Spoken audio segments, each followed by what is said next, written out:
25 to Life is a game. Released in 2006, co-developed by Ritual Entertainment and Avalanche Software. You know, the same developers that made Tak and the Power of Juju and Rugrats in Paris the movie, the game. They decided to embrace their roots in the hard streets of Salt Lake City, Utah, and make a game about gangsters named after the prison sentence you receive for, murder?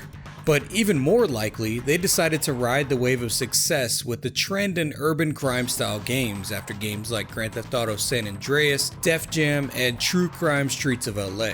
All in all, this game was terrible. But back in the day when it came out, it was a ton of fun. So today, let's take a look back 16 years at 25 to Life and see just how it is absolutely insane. The game starts off in a subway station. Some poor souls listening to Miss New Booty by Bubba Sparxxx. He steps off the train and gets snatched up by two thugs on the run from what looks like undercover police officers. A shootout occurs, police having no care for this hostage enjoying his Bubba Sparxxx, firing rounds inches from his head, while this guy just stands out in the open with no cover at all. The door is shut and the young men make their escape while throwing up a middle finger out the now bullet-shattered windows of the subway.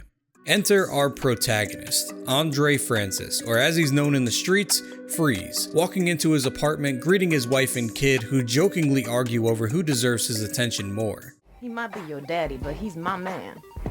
From here, you get introduced to the fantastic attempt at street talk by the developers of this game. You smell like sticky icky ooh-wee. You been hanging out with that asshole Sean again? I know he acts like a sucker, but he's still my best peoples, so get off his case. Only God could judge him. All before it's revealed, Freeze is trying to get out of the game, specifically his gang life in the local gang called the D-Boys, lovely shortened to Deuce Deuce. But as he explains, Yo, it ain't that easy to walk away from this game, Monica. This shit is all I know.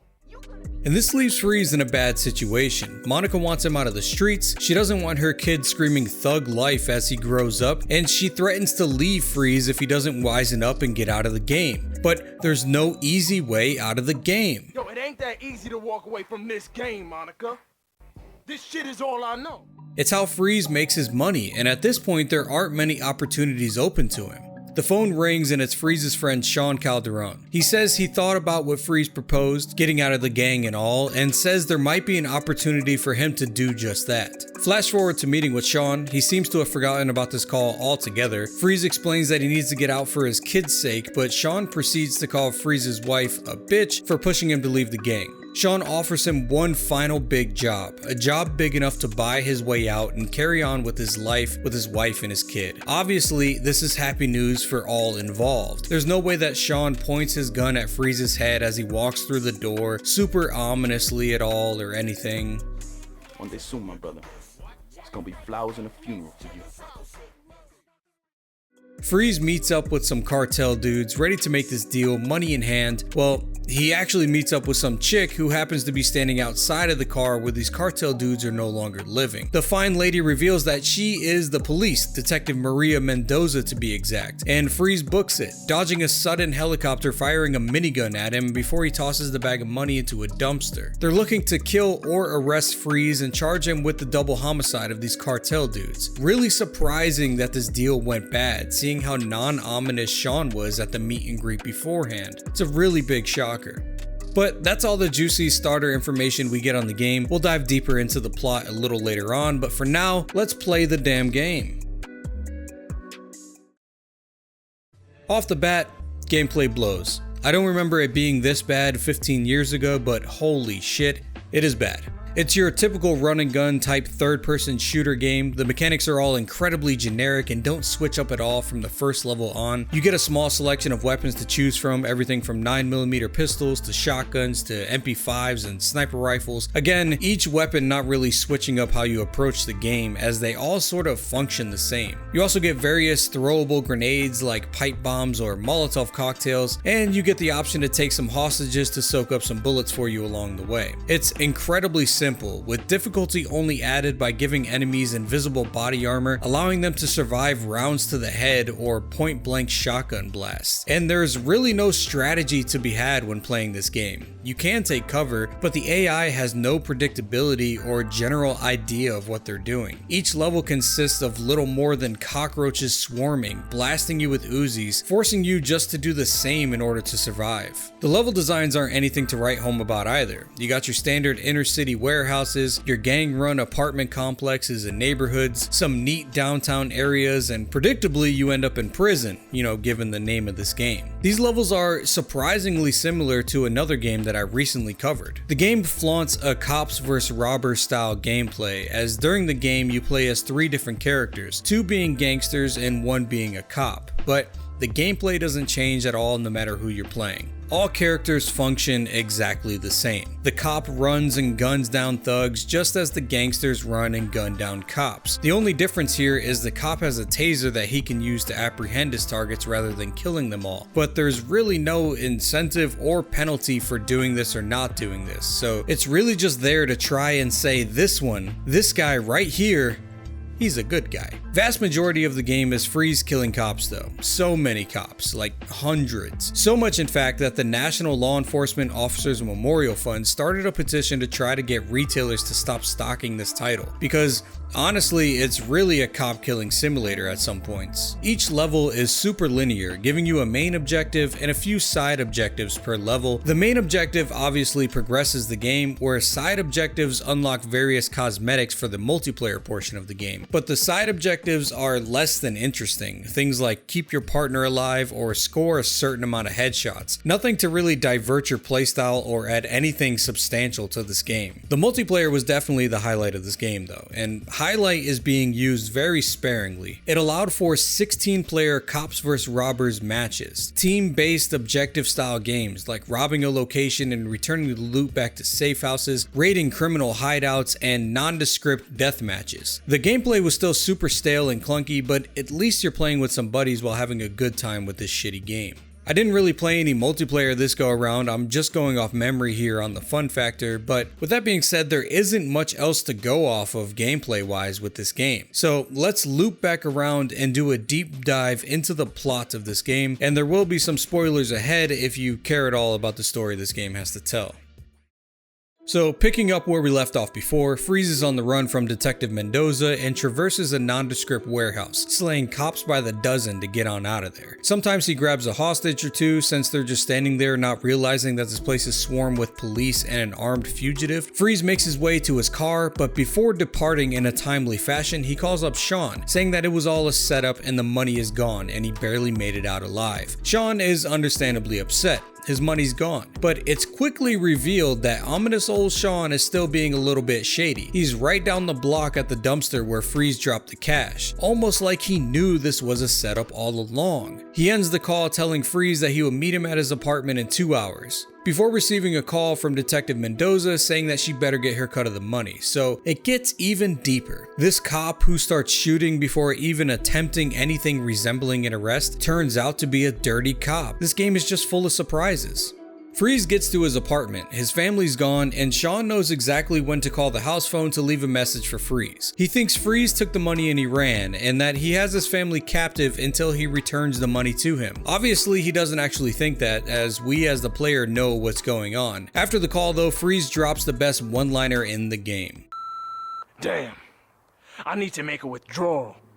The apartment complex turns on Freeze. The Deuce Deuce gang swarms the area, firing on both Freeze and the police. In this mass hysteria, he once again escapes to his car. Left with no choice but to get the money back in order to save his family, Freeze goes back to what he knows best. He opts to rob a massive bank in the middle of downtown in order to get the cash.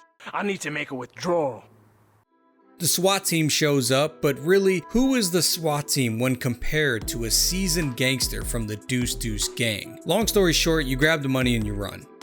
The next few minutes are spent running through the downtown area, killing any SWAT members that are in the way, whether they run out of the bushes or jump from a helicopter. Freeze kills them all dead and he hops in his getaway car. And it's at this point that Freeze starts to think that maybe someone set him up, as the cops arrive right as he's leaving.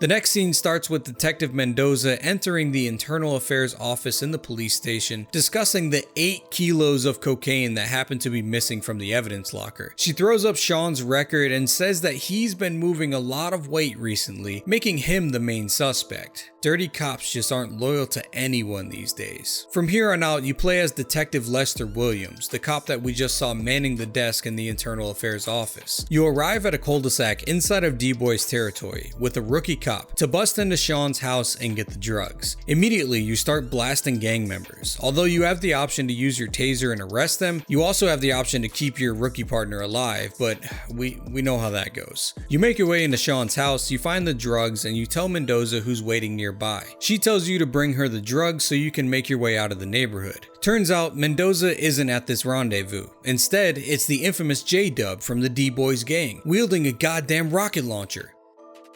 Mendoza said she got a lead on Sean, so she had to go. After killing J-Dub, you follow up on the lead that Mendoza got, following it to a club where supposedly Sean is hiding out. Again, right as you arrive, they start shooting immediately. You end up chasing Sean through the club, across rooftops, and down the block into a subway station, killing numerous gang members along the way, of course. Sean hops onto a train and escapes, so you catch the next one in pursuit. Eventually you catch up to Sean, and you arrest him like the non-dirty cop that you are, before Sean spills the beans on his and Detective Mendoza's deal, where Mendoza is forced to put Lester down, like the dirty cop that she is. Immediately framing Sean for the murder, telling him that he should leave the country as soon as possible, laughing and taunting him as he walks away.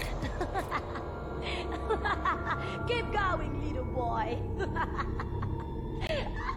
The next chapter in this epic leads us to Tijuana, where Sean has decided to pursue more fruitful endeavors with the Saragossa cartel. He finds out that the town is being run by a small-time hustler named Riggs, and he aims to take him out and make a name for himself inside of the cartel. Sean single-handedly kills a disgusting amount of thugs in Tijuana before confronting Riggs inside of the local club. Turns out the leader of the cartel, Saragossa, is out of town, and the idea that Sean has to bring him back is to shoot up his casino and rob him blind. Well, it worked. Even before he leaves the building, he gets a call from Saragossa saying that he's coming back to town and he wants to meet. Sean decides he will ambush him and attempt to kill him inside of his own estate. He makes easy work of every thug at Saragossa's disposal before cornering him in the master bath and blasting him away like everyone else.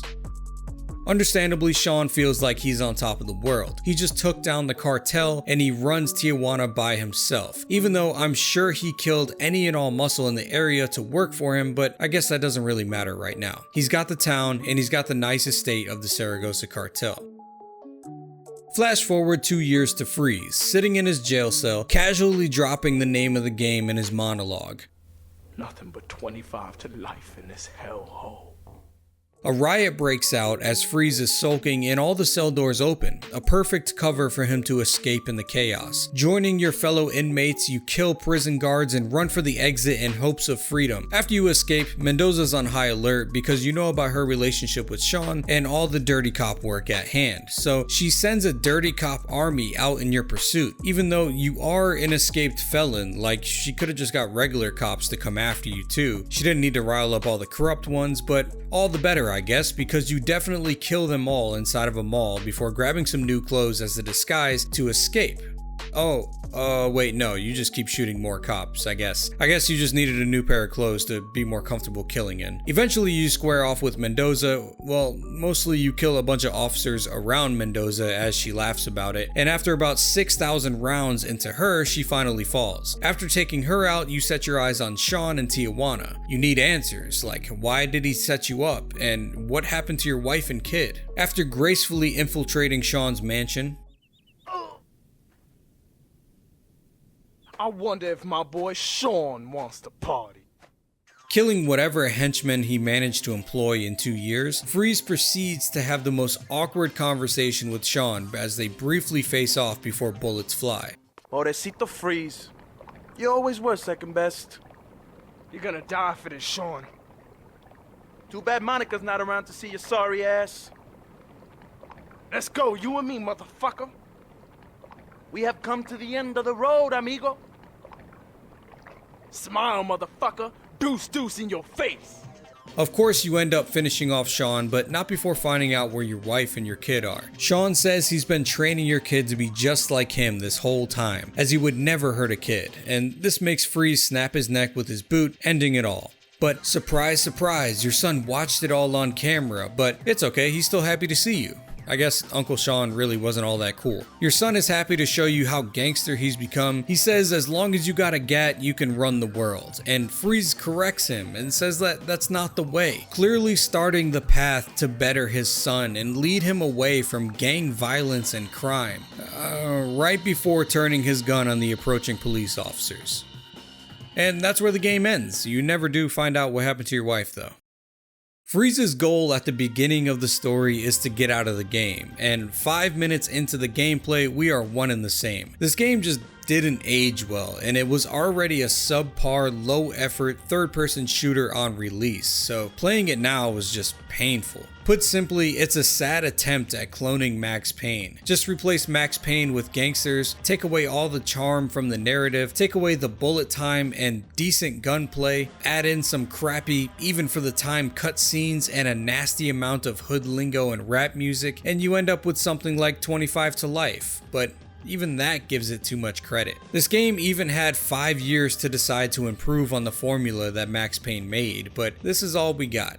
However, if you do like hip hop, there is a decent track list of songs here. You got your DMX, Tupac, Tech 9. The prison level is played with Public Enemy's Black Steel in the Hour of Chaos amping you up in the background, which was really a fantastic choice, I must say. And I'm really surprised this game was ever even made. Like, at no point during the development of 2 separate development teams did anyone stop and think that this was a good idea. Maybe they knew that Vivendi was working with 50 Cent producing a crime shooter of their own, and they wanted to keep riding that gangster game hype, but in comparison the game just falls really short. This game had little to offer, but I must say what it did bring to the table was absolutely insane.